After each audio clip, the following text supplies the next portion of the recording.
My name is Jane.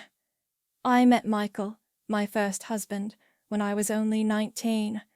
At that time, I wasn't thinking about romance. What I needed the most was a sense of security, warmth, and comfort. My father was an alcoholic, and I grew up in an environment full of constant arguments, misunderstandings, and a sense of loneliness. I dreamed of someday creating my own family, one without scandals or alcohol, where everyone loved and supported each other, a place where there would be no anxiety or fear. Then, one day, I met him. Michael was different. He didn't drink, he didn't smoke, he didn't speak harshly, and most importantly, he truly believed that family isn't just about words, but about actions. He wanted stability, and I was looking for someone who could give it to me. It felt like a real stroke of luck. His kindness, honesty, and unwillingness to tolerate injustice charmed me. He seemed perfect. He was like my salvation. We started dating, and everything seemed to fall into place right away. A year later, when I turned 20, I moved in with him. We lived together, and it felt like the whole world was at our feet. We planned our future, built castles in the sand, but in our case, they didn't collapse. We dreamed of having children, raising them together, traveling, and supporting each other through difficult times. But life, as it always does, wasn't exactly as we had imagined. A few years after we got married, problems began. I struggled to return to my career after my second maternity leave because the kids required more and more attention, and my job was getting smaller. Financial troubles hit us. All those years I tried to be the perfect wife, the perfect mother, but for some reason I always felt like something wasn't right. After the birth of our younger daughter, Amy, something inside me began to shift. I started feeling a deep exhaustion that I couldn't explain in words. These strange feelings slowly turned into something more serious. I tried to control everything, but the internal tension kept growing stronger. At first, I thought it was just tiredness, but when I began to notice that I was losing interest in life, that every day felt like the same, I became scared. These depressive episodes didn't pass on their own. I couldn't understand what was happening to me. I tried to hide it from my husband because I couldn't bring myself to admit that I wasn't coping. We continued living together, but I began to feel like I was disappearing. Michael was caring, but he was too passive. It was as if he had become one of the children. He could sit in front of the screen for hours, play games, watch videos, while I continued to struggle with household chores, kids, and work. He'd say I was too stressed, that everything would be fine, but I felt like his words were empty. At some point, I realized that I couldn't carry this burden anymore. We started fighting. I screamed, I cried, but he stayed indifferent. Sometimes it seemed like I no longer existed, like I had become invisible. He never understood that his inaction was destroying me. We began to live like roommates. No arguments, but no conversations either. He kept doing his own thing while I just tried to survive. It hurt. I tried to be a good wife, but in return, all I got was silence. And when I complained, he'd say, "You're not the only one who's tired. I work more than you." It felt like a slap. Time passed. I began to feel like there was no place for me in this life. It seemed like every day, every hour, I was losing part of myself. I started thinking about divorce, but that thought seemed impossible. It was painful, like a knife to the heart. I kept trying to find justifications, but it kept returning, like a shadow. And one day, I realized that I couldn't take it anymore. I couldn't live in this empty atmosphere where there was no love or support. At first, I decided to talk to Michael. He ignored my words. He didn't believe I was serious. It was like the final blow. "I don't want a divorce," he said, and went back to his world. We tried to talk about the problems, but nothing changed. And the more I tried to explain to him that I needed something different, the more he blamed me for everything. We went to a family therapist, but he never understood. He wasn't ready to accept my feelings. I couldn't take it anymore. I couldn't be his mother, his caregiver, his wife anymore. I needed to break free. I made the decision. Divorce was a huge step for me, but I knew I couldn't stay in this relationship. I couldn't live in this state of emptiness anymore. After the divorce, I felt like I had lost a part of myself, but at the same time, I felt that it was the right thing to do. It was a cleansing. I began to notice how life was slowly returning to my eyes. I realized that despite all the pain and disappointment, I could move on. It wasn't easy, but I felt myself slowly gaining strength. My children and I started looking for a new path, and although it was difficult, it was also liberating. Time passed after the divorce, and I met John, an old friend whom I had lost contact with for many years. We started talking again, and it felt like a breath of fresh air. He was different, not like Michael. He didn't try to save me, he was just there. He listened. He didn't give advice, but his every look told me that he understood. A few months went by, and I realized that I could trust him. John didn't try to solve my problems. He simply allowed me to be myself. We started spending more time together, and I felt like I was starting to believe in myself again. His support was like a new chance for me. He was patient and understood that I needed time. I remember the moment when John and I went to the mountains to spend some time away from everything. It was like returning to childhood. No worries, no fears. We walked through the forest, talked, laughed. I felt how my old wounds began to heal. I realized that I could love again, and most importantly, I realized that I could be happy. Months passed since John became part of our lives, and I increasingly realized how much had changed. On the outside, everything seemed fine. We took family walks, laughed, spent evenings playing board games like a real family. But inside, I knew the most important thing was that I had changed. I had become a different woman. Sometimes it seemed to me that I had lived not just one, but a whole series of lives. The first life was what I had left behind, full of fears and doubts, of despair and pain. The second life was a time of trials when I tried to keep the relationship afloat, despite internal contradictions and crises. And now, I was on the threshold of a new life, the life where I could be real, alive, and a strong woman. I didn't expect it to be easy, but I knew that my children and John would support me on this path. John was not just a friend to me, but a teacher. He taught me how important it is to be honest with myself and with others. He didn't impose decisions on me, didn't try to change me. He simply showed me how important it is to let go of fears, how important it is to allow myself to be vulnerable and real.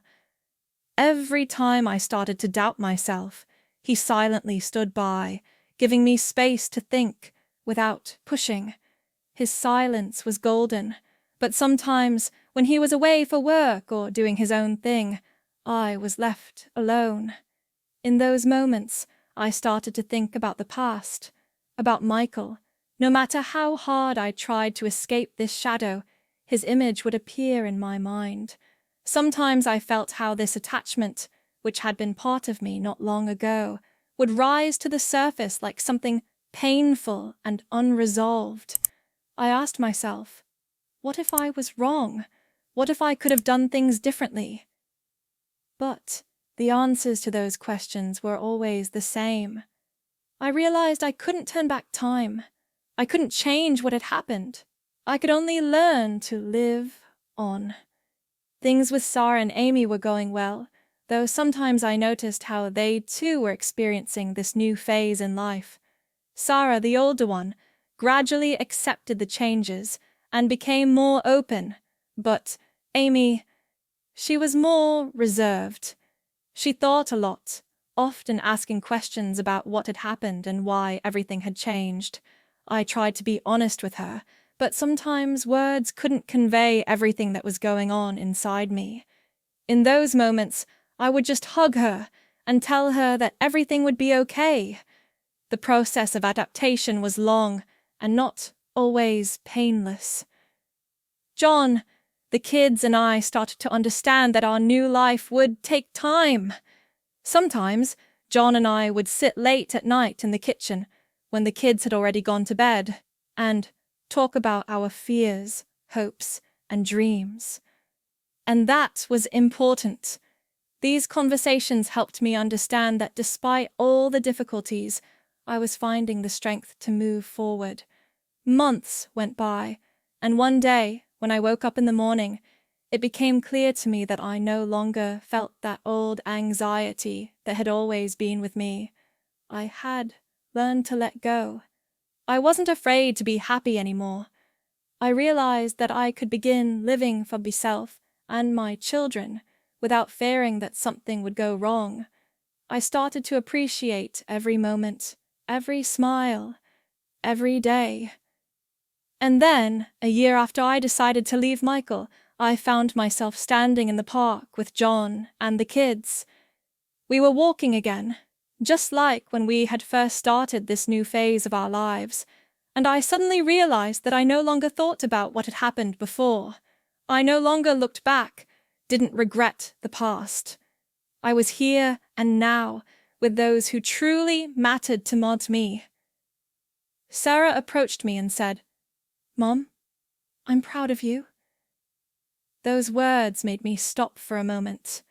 I looked at her and realized that my daughter had become strong, that she had learned to look at the world with an open heart. I felt my heart swell with pride for her. We had been through so much, but now we were closer to each other, and that was the most important thing. Emmy came over to me and hugged me too. She was, of course, silent, but in her eyes, I saw the same thing I saw in Sarah: recognition, gratitude, and love. I realized that despite all the struggles and pain, despite all the fears, we had made the right choice. We had become real, alive people, capable of loving and being happy. When we got home, John looked at me with such genuine warmth that I felt his love surrounding us all. I could say that my life was truly mine now. It no longer depended on other people's decisions, on other people's expectations. It was built on my own strength, on the love that now came from us, not from others. I was no longer the woman who feared making mistakes, the one who closed her eyes to her pain. I was a woman who could trust herself and her path again. And that was the most beautiful revelation I had made over all these years. Every day, I felt a little more peace return to my life. Time couldn't erase everything that had happened, but it allowed me to let go of the pain and learn to live again. I no longer feared being alone, no longer felt like a burden. I realized that the most important thing was learning to be with myself, to love myself, despite all the weaknesses and mistakes I had made. The process of change was slow, like a rising wave that at first seems almost invisible, and then, looking back, you realize how much you've overcome. John had become my anchor of support. He always made time for us, for our conversations, for the little joys we shared together. Sometimes, Sitting in the park, we simply remained silent, enjoying the peace, and I realized how much his presence meant to me. His silence wasn't empty, it was filled with warmth and understanding. Sometimes, after difficult days, when it seemed like I was slipping back into my old pattern where I lost myself, I found solace in John. He knew what I needed and never tried to change me. He helped me see that I didn't have to be perfect, that my strength lay in being real, with mistakes and weaknesses. And that was ours-ing. Things with the kids were getting better, though not immediately. I still felt that their adaptation to the new circumstances wasn't instantaneous. Sometimes, when I sensed the rare anxiety or alienation, I questioned whether we had made the right choice, but then, as time passed, I saw how they began to open up to the world, and to me. We were learning to forgive, to understand and to move forward together. Amy, despite her quietness, began to share her thoughts. Sarah, on the other hand, became more open and confident. I noticed that Sarah began to trust me more, asking questions about life, about what had happened and what would happen. And this was a new stage for me. I realized that, despite all our mistakes, we were learning to be real together. We were learning not to be afraid to be honest and open. At some point, I felt that I was ready for the next step. I made the decision that I was ready to officially begin this new chapter of my life with John. We had discussed creating our own family for a long time, but I still felt like I wasn't quite ready. I needed time to be sure that I could fully trust him. And when that time came, I realized that we had both been through so much, and now we could move forward together. One evening, sitting on the couch and enjoying the silence, I turned to John and said, "I'm ready, John. I'm ready to be with you, live with you, build a future." His eyes lit up. That was the moment I felt all my fears, all my doubts, disappear. I understood that now I wasn't afraid to step into the future.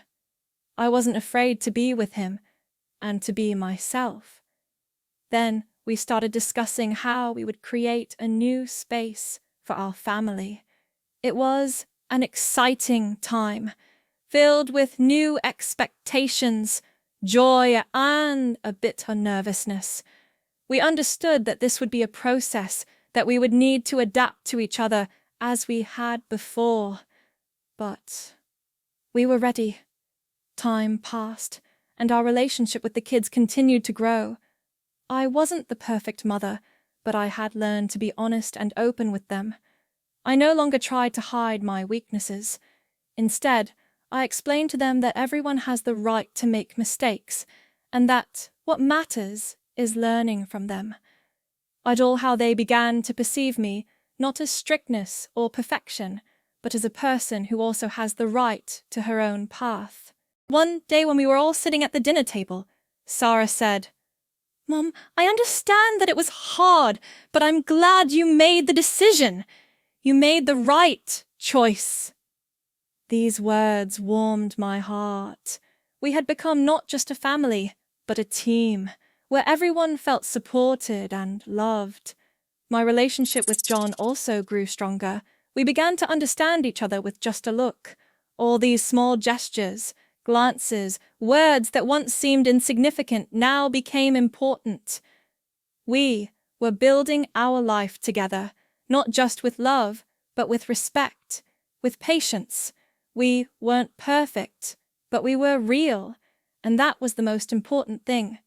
John often said, "You're strong, Jane. I'm proud of you." Those words meant more to me than I could ever express, because I knew that it wasn't just a compliment. It was recognition that I had been through so much and hadn't given up. It was recognition of my strength, of my journey. With each passing day, I felt lighter. It was easier to be myself, easier to love and to be loved. And most importantly, I no longer felt guilty for my past mistakes. I accepted them. I accepted myself. And now I could move forward, confident that I deserved happiness. Another year passed, and I realized that now my life had become what I had always dreamed of.